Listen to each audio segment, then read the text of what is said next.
Hey everyone, before I start the video, I just want to tell you that I will be doing a birthday live stream on Wednesday if everything works out. And I want to do another live stream regarding the big royal quiz book that I have. And it will either be, I want to do one of three topics, and I want you guys to vote. I either want to do Queen Victoria to Queen Elizabeth II, so that's one thing, or the Normans who invaded England, that's another topic, or the Wars of the Roses, the monarchs having to do with Wars of the Roses, if that's a thing. I think that's a thing, but if that's a thing, I'm going to be doing that. So please vote. I love hearing from you guys. And now on with the video.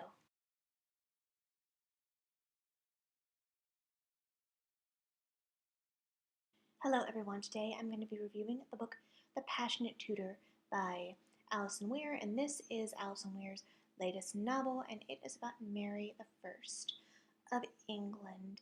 And it starts off when she is about 9 years old and then ends at her death, and then there's a little author's note at the end of it with I read this on Audible.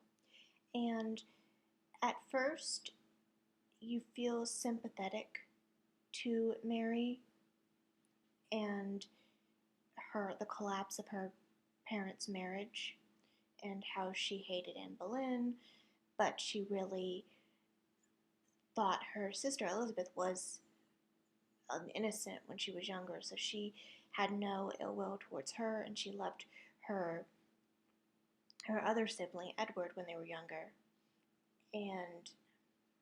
But then when she becomes queen, you see a difference in the way Alison was portraying her, of what she was doing was wrong, burning heretics. But in those days, they believed that tasting the flames on earth would have them recant, I guess, and that taste of hellfire would help them recant and give them to heaven.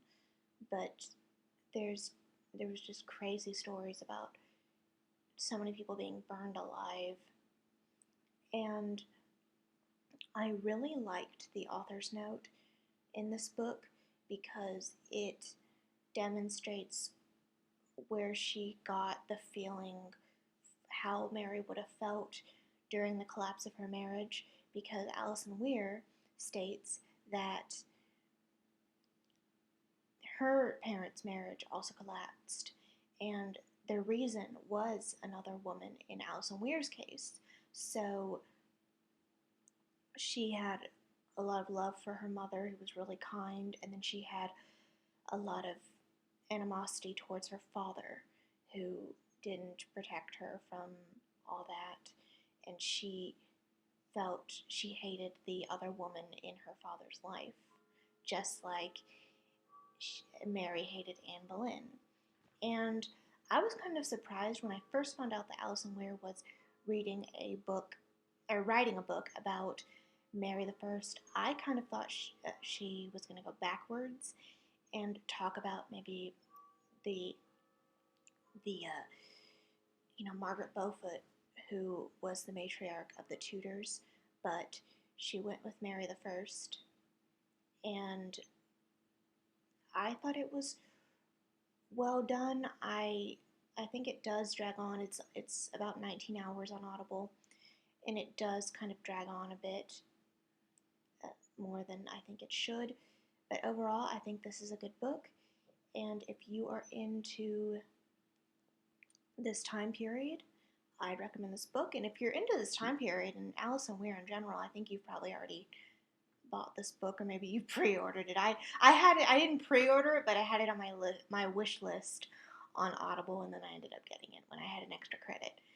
So I will see you all in the next video. I am not sure what that will be. I have a lot of books going on, either print books or Audible books. So that, yeah, so I don't know what books will be next. So I will see you all in the next video whenever that